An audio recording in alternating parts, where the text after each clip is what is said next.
Broadcasting from the beautiful Hill Country in Texas, this is OneRadioNetwork.com. Well, a very pleasant good morning to you. This is Patrick Timpone, OneRadioNetwork.com. And we're starting a little bit earlier this morning on the 28th of July because our guest lives in Singapore. You'll see him on my right. His name is Jim Rogers, and he's a legendary investor. He's over about 10 books or so. He's been doing this since 1964, investing and giving analysis on the world economic situation. He's having a bit of a problem hearing me. We had our tech guy on trying to fix that, and we weren't able to, so he's not hard of hearing. So if you can't hear me, Jim Rogers, please, good evening to you, sir. Just tell me to repeat, and we'll get through it.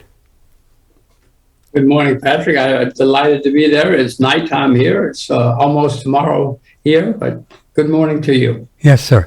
And why Singapore? You moved there when? I think when we last talked, you were teaching your family Mandarin, right? Your daughters? I moved here because I had babies and I wanted them to grow up knowing Asia, and I wanted them to speak Mandarin. In their lifetimes, Mandarin is going to be extremely important, and Asia is going to be extremely important. It already is. So that part's working fine so far. That's why we came here. Pure and simple. Can I get you to dip your camera down just a little bit? I'd like to get more of you just a bit. There you go. Perfect.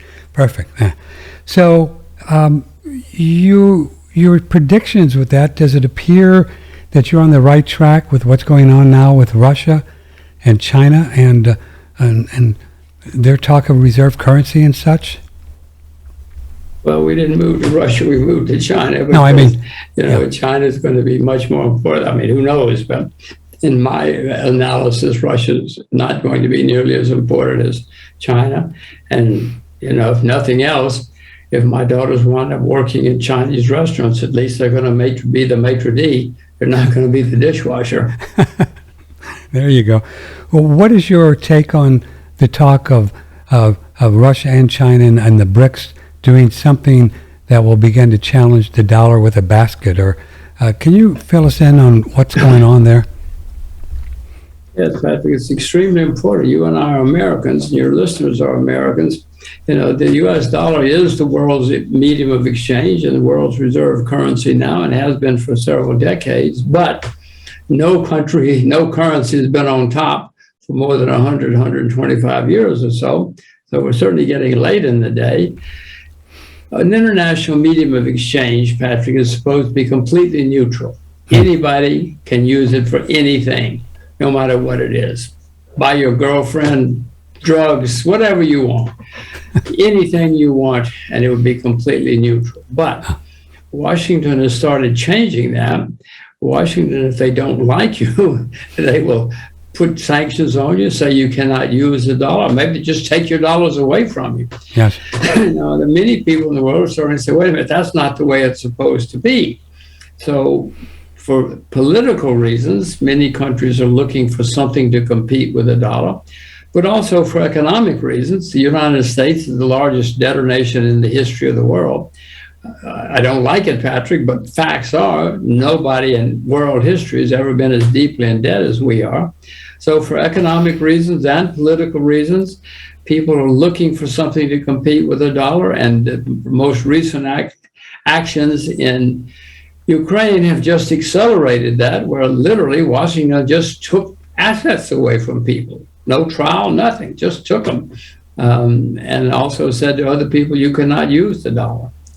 Yeah. So even many of our friends are saying, wait a minute, they might do that to us too. Yeah.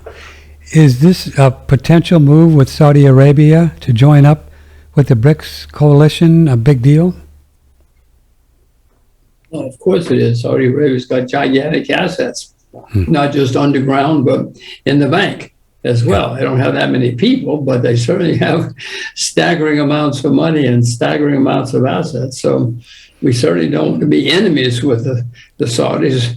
We certainly like for them to be at least neutral, if not on our side.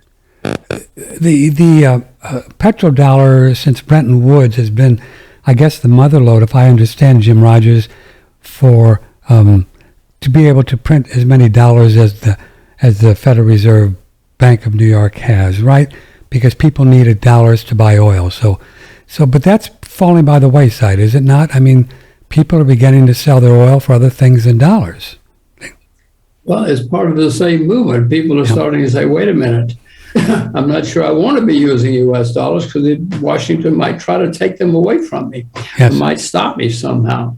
So, yes, we do have petrodollars, and the world does trade a lot of oil in dollars, but they're also starting to use other currencies too now.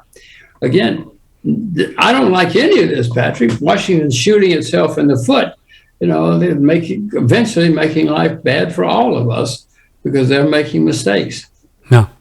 And can you even get your head around and your mind around the idea that they're making this many bad decisions, or is this just the empire slowly folding? Well, I'm old enough to know that they've been making mistakes a long time in Washington. Just in my lifetime, that whole fiasco in Vietnam with tens of thousands of American kids got killed, all because of lies. That's not the only thing. I mean, Iraq, the new guys make mistakes too. No, they keep making a lot of mistakes. Yes, sir. Is it a safe thing for our listeners to start thinking about hard assets, even if they don't know, a tenth of what you know about the world? Is this going to be? Well, let me put it like this: central banks are going to continue to print, will they not, Jim Rogers, to try to stretch this out as long as they can? Well, unfortunately, you're right. The head of the Bank of Japan has said he will print, his word, unlimited amounts of money. Washington hasn't said it, but they've been doing it. Many countries have been printing huge amounts of money. The British said we'll print whatever it takes. So it's happening in a lot of places, and it's certainly happening. It's not good for the world, but they don't care. They care about their jobs. So gold and silver, assets, hard assets, they should be a good bet at this point for our listeners. Well, I own silver and gold. I own real assets. I own energy. I own wheat. I own a lot of stuff that's real assets, as you put it. So I hope, when you have inflation, if you own the things that go up in price, you at least protect yourself and might make money. Yes, sir. That historically, real assets, hard assets, call them what you will, are a place to be. Yes, sir. So the Federal Reserve Bank raising interest rates, their words, to stop inflation, which they blamed on Putin and COVID. Do you think that this is going to do anything to slow the inflation that's happening right now? It is a step in the right direction. Part of the problem, Patrick, is these are the same guys who said there's no inflation, and then they said, oh, okay, there's inflation, but it won't last long. Right. Now they're finally trying to do something. So we know their judgment is hopeless. Maybe inflation will be over now that they finally realize it's here and they have to do something. But traditionally, if you raise interest rates high enough, you can kill inflation. But Patrick, in 1980, interest rates on government treasury bills in the United States was over 20%. Yes, sir. That's not a typo, over 20%, because inflation had gotten so bad and so out of control, the central bank had to go nuts, and did. Mm-hmm. And it took a long time. I guess it was during the Carter years, and then I guess Clinton, or I don't know who was after that. Then gold went, did it not, from that whole 10-year span from about $50 to what, $850 or so? A huge move. But to be precise, it went from 35 to 875. So but you're right. Know that. Your numbers are good enough. They're pretty close, yeah. I guess the smart money, when treasuries went up to 15 or 20, whatever it was, they would buy long-term treasuries and just sit back and go to Fiji or something and drink little drinks with umbrellas in them. I mean, well, there had to be some people who did that, yes. If you bought a 30-year Treasury bill, a Treasury note yielding 15% in 1980. Well, it's matured by now, so you're out of it, but you certainly had a wonderful investment for a long time, for 30 years. You had a long run. So the amount of money that the Fed creates as opposed to the private sector, they call that the bid to cover, something like that. How many people want the action? Do you think then that amount that the Fed is going to need to create is going to go up because of the people's lack of confidence worldwide on the dollar? For the lack of confidence in the central banks, which leads to lack of confidence in the U.S. dollar, yes, because of the actions that are taking place in Washington. Yes, as I said before, the U.S. dollar is still the world's reserve currency, but more and more people are trying to find something to compete with it now because they're losing confidence in Washington. You should be losing confidence in Washington too. We all should be. But at the moment, our discussion is about the U.S. dollar, and other countries, other banks are starting to look for something else. Many people, some of the people we've had on Jim Rogers on our show, very concerned about the situation in Europe and their whole banking sector and claiming that they're in worse shape than we are. Can you comment on that and what's going on in the EU and the financial sector there? Well, some of the European, Great Britain or United Kingdom, for instance, has got staggering debts. Italy has huge debts. Some of the European countries are very deeply in debt. Germany, well, even Germany's got debts now. There's some that are not as bad as others. But no, we have to be worried about all of them because the West has built up lots and lots of debt in the last few decades. And in Europe, they even have a declining population. They're not having babies. They are having illegal immigrants now, which is helping them just as it's helping us in the U.S. But no, they have demographic problems and debt problems. Mm-hmm. And how is this war in Ukraine affecting the financial sector, big picture, Jim Rogers? What, other than how many billions that the Biden administration is sending to Ukraine, how is this going to affect the financial world? Well, when you say other than the debt, I mean the money that Biden is spending, and that is huge. Those are billions, if they're telling us the truth, but they usually don't. It's certainly billions and billions of U.S. dollars they're spending on the war, but it's also having a big effect on the cost of living. Ukraine and Russia produce huge amounts of grain and oil and natural gas. Those countries provide a lot, and fertilizer. Russia provides a lot of fertilizer. A lot of the stuff we need comes from Ukraine and Russia, and those prices are going up. Go to the grocery store, you'll see. Yes, I know you have a butler and you don't go shopping, but ask your butler. He'll tell you that the price of everything is going up a lot. That's right. Do you, in your opinion, do you think this food supply thing and what's going on with food is somewhat of a controlled issue? The people running things, they want to do this for some reason?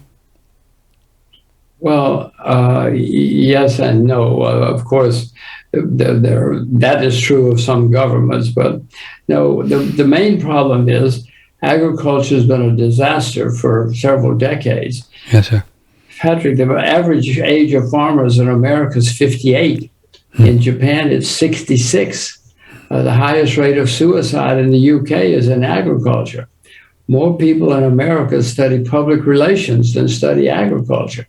I mean, something's got to happen soon, or we're not going to have any clothes or any food because they're all dying or getting too old to work. And that has to change, or we're not going to have any food. It's starting to a little bit, but no, we have to have big changes. It's been a big disaster for a long time. So even if somebody is trying to manipulate it, there are bigger forces at play than just that. I see. What do you make of this climate change meme and how this is going to be affecting investors? Well, somebody's going to make a lot of money off the whole climate change movement, whether climate is changing or not. That's not the first question. The first thing is everybody is having to spend a lot of money because of climate change. So somebody's going to make a lot of money on climate change, keep preparing for or preventing or whatever climate change, whether it's true or not. Yeah. There are plenty of people who say it's not true, but I'm just saying that doesn't matter. Whether it is or not, a lot of money is going to be made preparing for climate change. Here's an email from Paul. He is in Seattle, up there in the Northwest. Does your guest, Jim Rogers, believe that China will ultimately be in control of the world as the United States has been for a long time? Well, there's always, throughout history, there's been some number one nation, yes, or at least one or two vying to be number one. The Spanish were the number one for a while, the Dutch for a while, the English for a while. You know, the 19th century was the century of the UK. Certainly the 20th century was the century of the US. So somebody is always moving up and somebody's always moving down.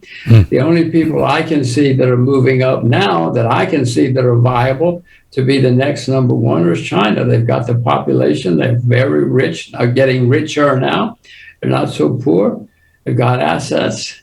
They're right there near Siberia with lots of natural resources. So I can see that China can be the number one.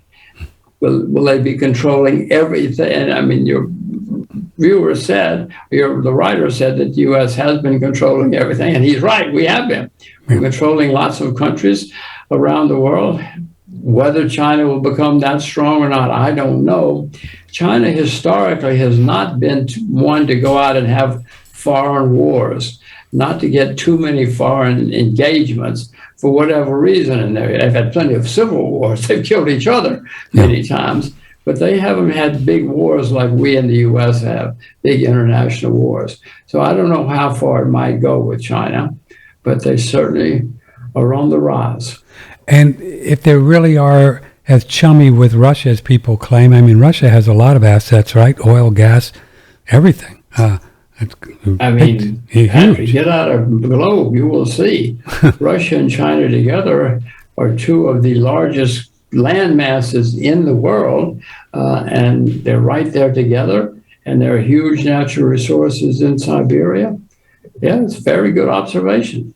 And this Silk Road thing is a big deal, isn't it? They're all over trying to connect everybody, Iran and India, with high-speed trains, all kinds of things. Well, the Chinese have started something called the One Belt, One Road program. Geography doesn't change very often in history. You know, when the Spanish and the Portuguese started sailing around the world 600 years ago, geography changed.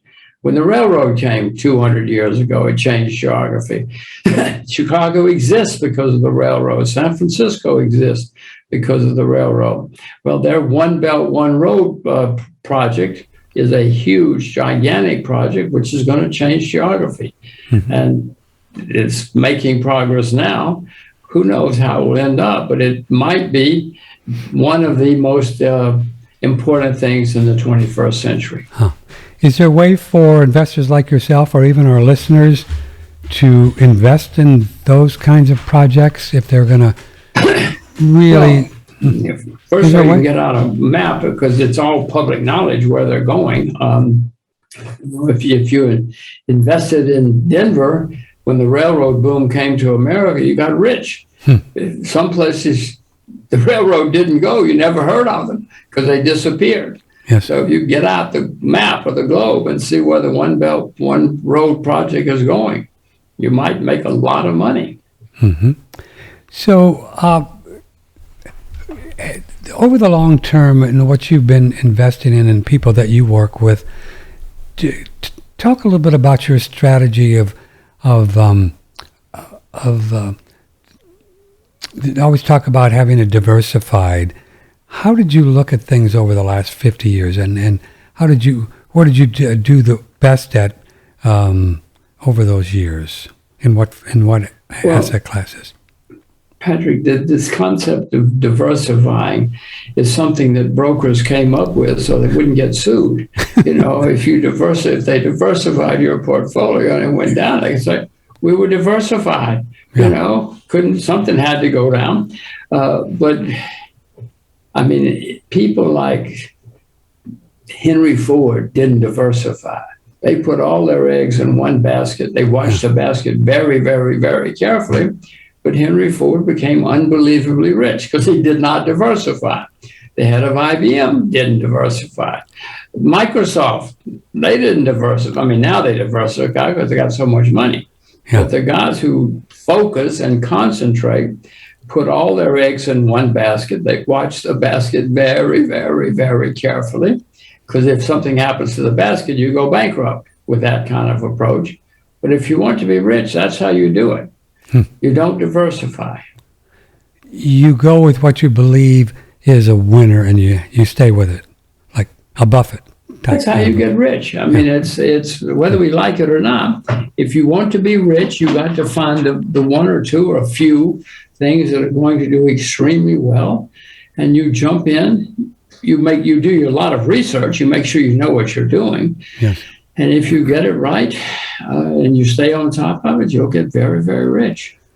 You won't get rich if you diversify. I'm not saying people should not diversify. I'm just explaining that if you want to be unbelievably rich, you don't diversify. I can recall when we talked to you 10 years ago, wow, a long time, that you and have been, some of the articles I read, agriculture has been on your radar for a long time, just agriculture, right? Well, yeah, a long time. I don't know how you define it, but yes. No, I know what's happening in the world. I am an American, and I see what's happening. As I said before, nobody in America studies agriculture anymore. They study public relations or computers or whatever. Mm-hmm. Nobody wants to be a farmer. I mean, you probably went to school. Nobody you went to school with became a farmer. They went into broadcasting or computers or something, or Wall Street or something else. So we've got a shortage of farmers all over the world. It's happening everywhere, not just in the U.S. It seems that water is going to be a big one right now already out in the Phoenix area and other places around the world. Is there a way that we can invest in water if we think that is going to be? Well, there are a few water companies, but they're not. The answer to your question is, if there is, I don't know it. Okay. I'm certainly looking. I know that water is developing big shortages in many places in the world. Part of the problem is, if you own water, then the politicians say, oh, you're a filthy, filthy, filthy capitalist trying to make money off water. So you have to find the guys who make the pumps, or the guys who have the pipelines or something who distribute the water. Owning water is a wonderful, wonderful, wonderful thing, especially if you're supplying water to the world. But you're an easy target for politicians. I live in Texas, Jim Rogers, and I remember Boone Pickens. I don't even know if he's still around, but I recall that he got out of the oil thing and went into water a long time ago. I think 15, 20 years ago. Unfortunately, Boone died about 2 years ago. Oh, did he? He was a wonderful guy. But no, he saw what was coming. He got it. He had a big ranch up in the Panhandle. Yeah. He had huge amounts of water. One reason he built that ranch was because he wanted all the water. And then, of course, there are lots of stories about Bill Gates buying farmland. That's pretty interesting. I mean, that's pretty smart. Well, I don't know if Bill Gates is smart or not, but he's certainly been successful a time or two. He's certainly been extremely successful a time or two. So, I mean, I happen to think he's doing the right thing. But, Patrick, I make many mistakes. Yeah. Well, we can talk about mistakes all day long. Yeah. You want to talk about my first wife? Oh, my God, what a mistake that was. So I make plenty of mistakes. Yeah. There's a great idea about that masters, spiritual masters and masters in anything make more mistakes than their students ever did. That's the way it works, isn't it? Well, I am sure that's correct. It's a good way to learn. Yeah. I mean, it's a hard way to learn. It's a painful way to learn. but it certainly, I learned more from my mistakes than I did from my successes. Yes, sir. When you have a success, you're all cocky and you think you're smart. When you have a mistake, it hits you in the face, and you have to think long and hard about it. I can recall I started a food company years ago from scratch and just never borrowed any money and did really well. Sold the company, and then 5 years later took the money I made to do another business like a food company, Jim Rogers, and I thought I knew what I was doing, right? Thought I knew what I was doing. I had a lot of money, and I blew it. And it just the whole thing, because I was just brain dead. Isn't that interesting how that works? It happens. It's a common story. It happens to a lot of people. Success can be your ruination. You start to think you're smart. That's when you should close the curtains, go to the beach, calm down for a long time. That's a very dangerous time. I know. It's interesting too, and boy, it's easy to spend money, isn't it? I mean, you see people opening up restaurants and they borrow all this money and buy all the best stuff, which is what I did in my second business. And boy, it's just a disaster. It's just a recipe for disaster. Well, we all know shuttered restaurants, closed restaurants all over the world. It's not just in Texas. Mm-hmm. What kind of things do you invest locally in Singapore? Tell us a bit about Singapore. Is there some opportunities there for you? Well, Singapore has been one of the great success stories for a nation over the past 50, 60 years or so. Mm-hmm. Mm-hmm. Probably the most successful country over the last 50 years. Wow. I mean, certainly Japan was a massive success for a long time. China's been a great success for 30 years or something. But Singapore was the most successful country. Probably over 50 years, I would say Singapore has been the most successful country. It went from a swamp with 500,000 people to one of the richest nations in the world with 5 or 6 million people now. That's nothing. There are cities in Texas that are bigger than Singapore. Yeah. But it has had enormous success. And everything works. I lived in New York, which is very exciting, but nothing worked. Nothing worked in New York. Everything works in Singapore. Hospitals, travel, schools, everything works here. It's a very easy place to live. What kind of banking structure, Jim Rogers, do they have at the top? Do they have a central bank that they borrow from, like in the United States, or do they create their own currency? They do have a central bank, but again, it's a country of 5 million people, 5 or 6 million people. So it's not like even Korea or something. No, they do have a central bank, but they, more than many, they're subject to what's going on in the world. Yeah. If the American Central Bank scratches its ear, it affects Singapore. Yeah. If Singapore scratches its ear, nobody notices, even in Singapore, because it's a very small country. So big picture, when we talk about the dollar possibly having a really hard time going forward, that people are predicting for a year, but now it's very strong. How does that affect other currencies? I don't quite understand. If all these people are pegged to the dollar, will they pull their peg away from the dollar, Jim Rogers?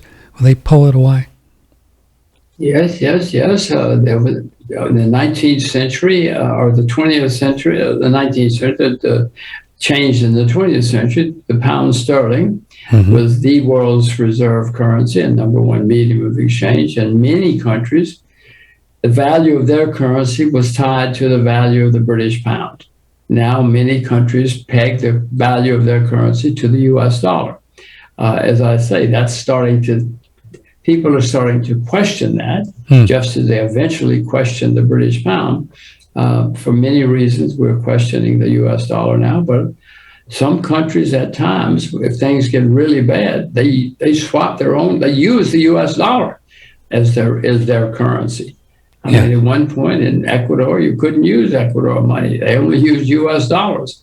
It's just at Zimbabwe, it happened at one time. If a country gets desperate, they will use U.S. dollars because in the past, anyway, it's been a sound currency. Mm-hmm. So if a country takes their currency off of the dollar peg, they do this on the. How do they get people to want the the currency. I'm kind of confused how that works. I mean, is it just confidence in whatever? They make it illegal to use something else. They put you in jail. Yeah. You know, in the 1930s, at one point, the Bank of England, which was the most important bank in the world at the time, said, all right, from tomorrow, if you use anything for money except our money, the Bank of England, the largest central bank in the world, it's an act of treason. Well, Patrick, treason means they execute you. So needless to say, people stopped using other money and they used the Bank of England's money. Central banks have a lot of power and they have the guns. Yeah. I don't have many guns, nothing like the central banks. None of us do. So if the central banks dictate something, and they will, they dictate the monopoly, they have the control. Now, this talk of a central bank digital currencies that people believe are on the horizon, what's your opinion on these? And you think that's going to happen? Well, in China, it's all right. I mean, you cannot take a taxi in China with money. Really? You have to have your phone money. Your telephone, You can't yes. buy an ice cream. You can't buy an ice cream in China with money. You have to have your phone money. Yes. So it's all. The Chinese are ahead of the rest of us, but everybody's working on it now, including Washington. No, we're all going to have computer money, crypto money, phone money, call it what you will eventually. Yes. But in my view, it's going to be government money. I don't think that when the U.S. government says, okay, guys, now this is money now. Yeah. You see this phone, this is where your money. But if you want to use that money over there, you can use that other money too. That's not the way they think in Washington. It's not the way bureaucrats think anywhere. They want control. They want to be in charge. But we don't know what the money supply is. If I was on a game show, I would guess it's 40 trillion. I don't know. It's a lot. 45 trillion. It's a lot of money, more than you and I got put together. Yeah, yes, sir. So, I mean, how can you just can't declare those $45 trillion or whatever the number is, Jim Rogers. You just can't declare them. You can't do that anymore, use them anymore, can you?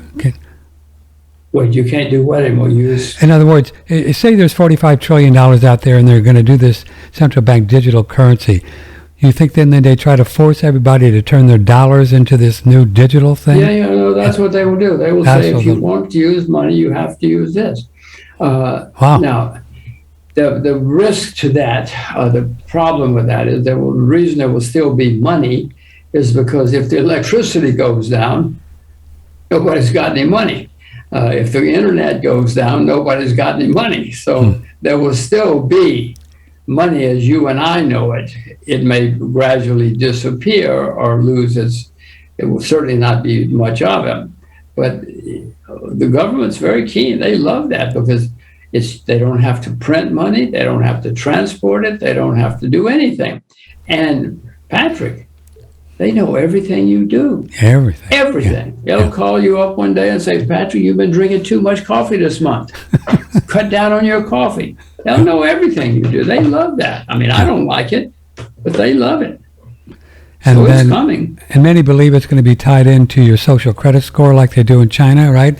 And if you've been bad on Facebook or, things like that, they'll, Well, I don't know how that would affect the amount of money. Well, obviously, if somebody's a criminal, they don't make as much money if they're right. a decent, honest, hardworking citizen. But I don't know that's going to, if you're a good computer programmer, I don't know if it matters what your social score is. So there's been a lot of talk about this Great Reset. Can you give us your take on what you think this is? Have we just covered it in our talk here pretty much? What's going on? Well, I mean, I will repeat a recurring theme. Governments love to control and they love to be in charge. And right now there's a huge amount of debt in the world. The government especially has a gigantic amount of debt. And they know eventually they're going to have to do something one way or the other. And a simple solution would be just wipe it out.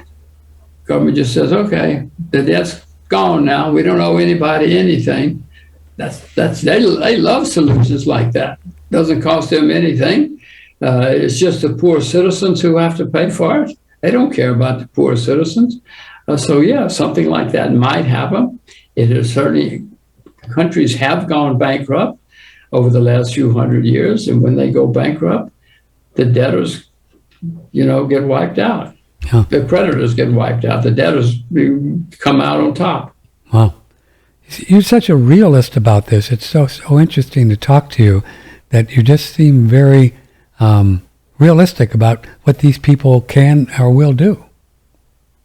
Well, maybe because I've read enough history. It's always fascinating what's going on in the world. Yes. And I'm always extremely keen on what has happened, because no matter how strange it may sound, Patrick, somebody's done it. Somebody's already done it somewhere. And it'll happen in the U.S. too. Even in the Roman times, did they not? They would clip the coins to just cut back on the amount of gold that were in the coins. I mean, there was always a way to inflate the currency, right? They always had ways. Well, it was actually silver. The Romans did it with silver. They did it with just silver? clipped off the silver, so it got smaller and smaller, lesser and less silver. And so if you've got some silver at home, Patrick, put it under the bed. Yeah, yes, sir. Okay. Yes, sir. A couple more questions, and we'll let you go. Thanks for staying up so late. Matthew wants to know, does your guest, Jim Rogers, believe that long-term Bitcoin will survive? Long-term. I don't know what he means by long-term, but... Well, but my answer to your question is that as long as it survives, what? Is Bitcoin going to be the currency for the world? Many of the advocates say, well, Bitcoin is going to be the new money. My answer to that is no, because governments will not lose control, and they want to be in charge, and they want to regulate everything. Yes, sir. But if it's a trading vehicle, I mean, who cares? I know people who trade it all the time, good traders. Now, some of them make money, some of them lose money, but if it's just a trading vehicle, it can be around till the end of time. Roulette wheels are around for Sure. many, many, many decades, many years, and nobody cares. So if Bitcoin or cryptocurrency just are trading vehicles, fine. Yeah. It's if somebody tries to make it money. In my view, governments, that's not the way governments think. They want control. They want to regulate everything. Yes, sir. So as long as it's just a gambling platform like other stuff, he'll think they'll just let it go, maybe. They'll let it be. Yeah, I didn't say crypto is not necessarily a gamble, but it is a trading vehicle. Mm-hmm. And if that's all it is, it's not a threat to anybody.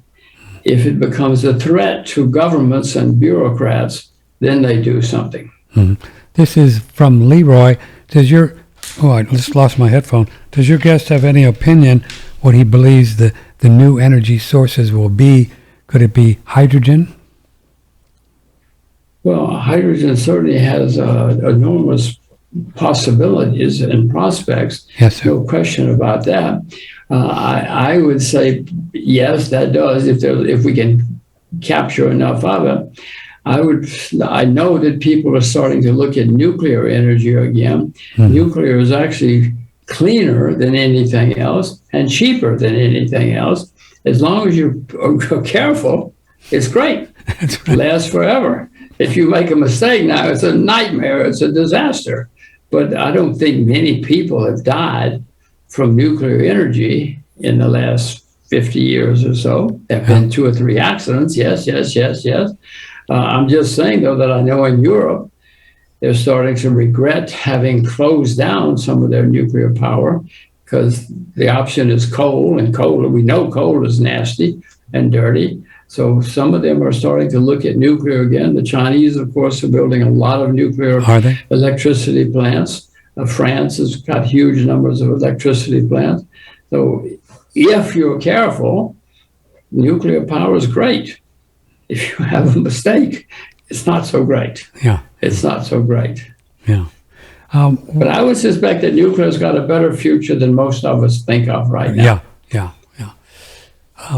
Taiwan, are you close to Taiwan and where you are? Singapore, Taiwan? Well, closer than Texas. Yeah. It's a few thousand miles, but it's nothing like from Texas to London or something. Yeah.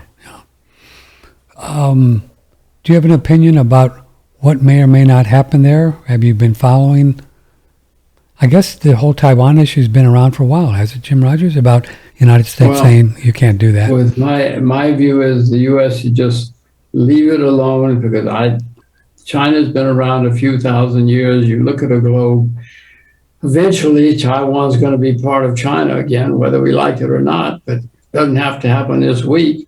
The Chinese have often been very patient about things like that. Now, I don't know. I cannot speak for the Chinese, but I wish we, the U.S., would stay out of it. I'm not sure what we're gaining by getting into somebody else's fight. That's the threat. The threat is Washington. To me, the threat is more Washington than Taiwan or Beijing. Yes, sir. Because I'm afraid Washington keeps wanting to have a war. That's what they do, right? It's terrible, Patrick. I'll tell you a horrible statistic.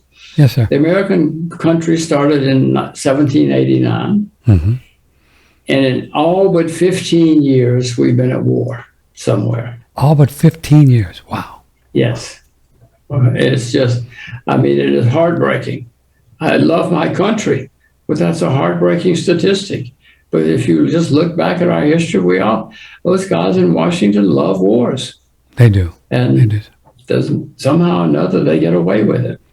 And I see the latest defense budget could probably be called the offense budget, maybe. I think it's close to $850 billion now. That's a lot of money. I'm sure it's more than that. That's a staggering amount of money, but that's small change in Washington. Yeah, that's just what they say it is, right? All the dark money, exactly. Yeah, a lot of dark money goes in to start these wars.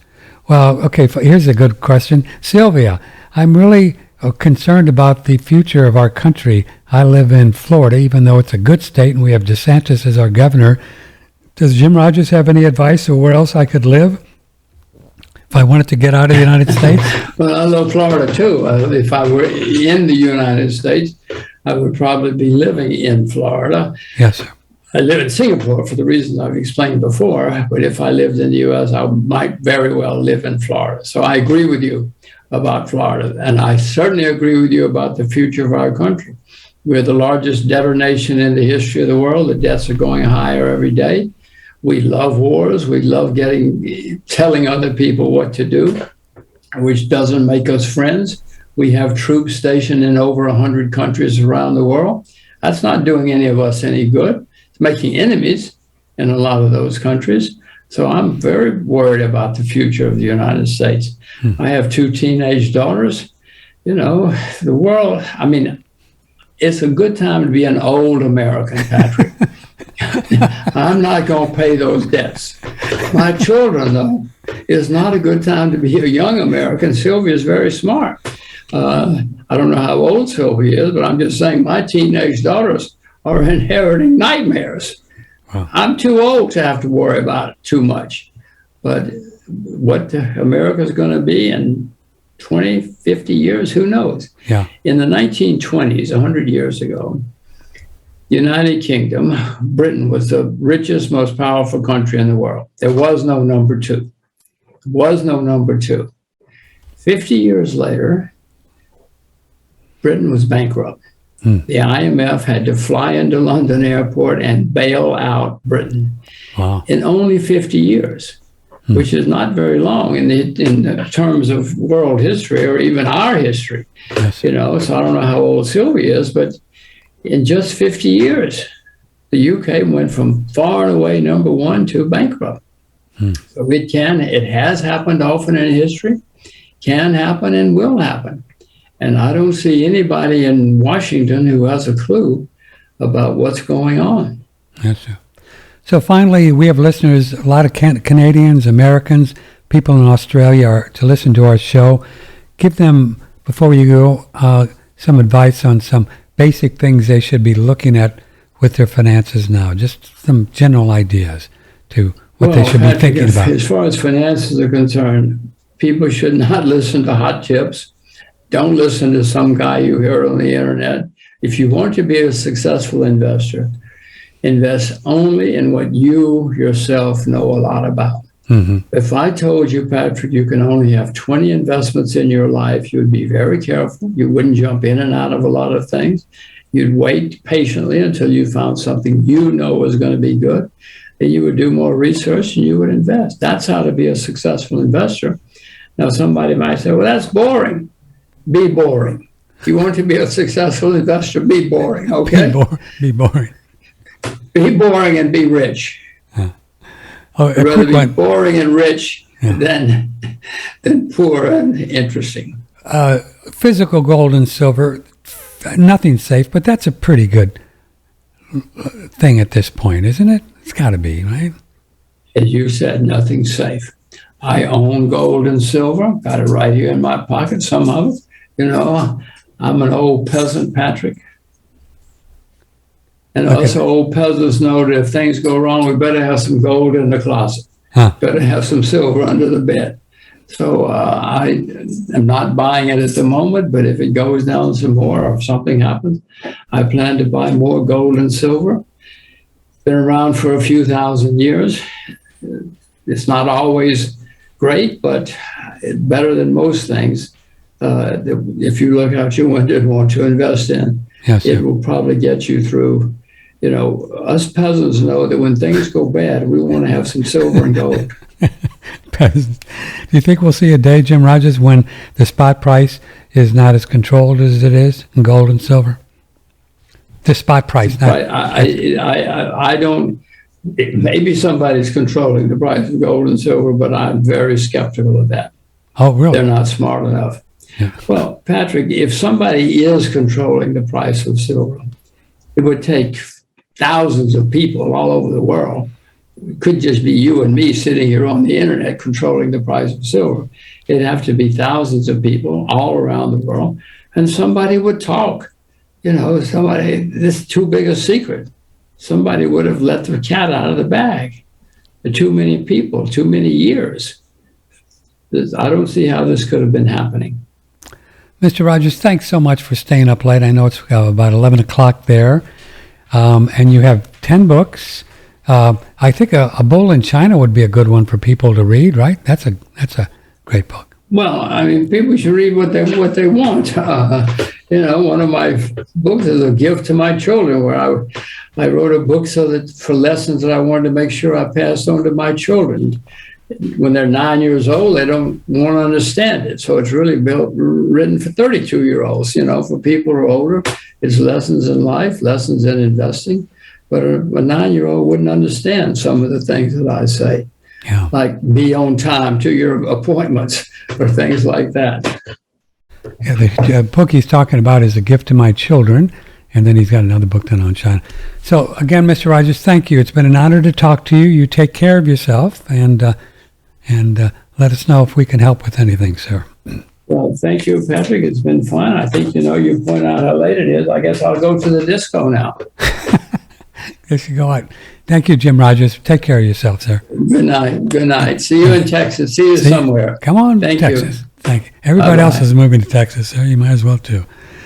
Patrick Timpone and Jim Rogers, and what a guy. He's been at this 50 years, a lot of books, and just pretty reasonable advice, wouldn't you say? Invest in what you know. So we know one thing, and we're going to give a little plug here to my friend Fred Dashevsky, who I've known Fred for 25 years, and here's his company. If you want to buy some gold and silver, as Mr. Rogers just suggested, you get some in your closet, in your underwear drawer, silver under your bed, or wherever you want to put it, just so it's safe. We like Numismatic Coins, real American money. That's our fave, because, they have a limited value, so they're made at the mint, and they're not going to make any more. As you know, our currency since 1965 has been copper rather than real silver. And you can buy pre-1965 dimes and quarters and halves and silver dollars from Fred Dashevsky at U.S. Coin Capital. Or, and this is what they call currency silver. So if silver goes up a lot, which it probably will in the next 5-10 years, you're going to have, spending money. You'll have some, who knows what the fate of the dollar is at this point, right? We have no idea. So that's an option with calling 800-878-2646, 800-878-2646. And then if you want to get sexier, having a little bit more fun, you can buy some numismatic coins. These are coins with collectible value, like the biggest ones are $20 gold pieces. And you can then purchase those. Those are in plastic packages, all sealed. They are graded, and they have numismatic value, meaning they have collector value. And then also, you're getting so much silver, or mostly gold. $20 gold pieces, or $20 worth of gold. Or they used to spend them as $20. And these are very nice to have, because as more and more people look to things that have a limited number out there, supply and demand, then the prices will go up along with the price of gold and silver. So numismatics are really cool. They're easy to store, easy to keep safe, and they're graded, and whatever you're getting is what you're getting. It's the real thing. So there you have it. Fred Dashevsky at U.S. Coin Capital, 800-878-2646, 800-878-2646. Thanks for your ongoing support. We're going to take a break here, and we will be back tomorrow, and we'll have our Friday session, and we have lots to talk about. We do a lot of, spiritual philosophy and how to stay younger, longer, what to do in that regard. We label the Friday show, it takes a long time to get young, so we talk a lot about that. And we're learning more and more every day with our own personal experience. And so if you'd like to live longer, healthier, and not go to the doctor, join us tomorrow at 10 o'clock Central. We started a little bit early this morning because it was 13-hour time difference for Jim Rogers in Singapore. We should go visit Singapore. I hear it's a beautiful place. Never been. So I will see you tomorrow at 10 o'clock. Thanks for your support. We really appreciate you considering our website if you are looking for something as far as help taking care of yourself with all of our products, with hydrogen, saunas, Surthrival, Shen Blossom, the Blue Shield to protect you, keep you stronger, with all the EMFs. A lot of really, really nice products on OneRadioNetwork.com. All right. Love you all. See you tomorrow. It will be almost the last day, the 29th of July on OneRadioNetwork.com. May the blessings be.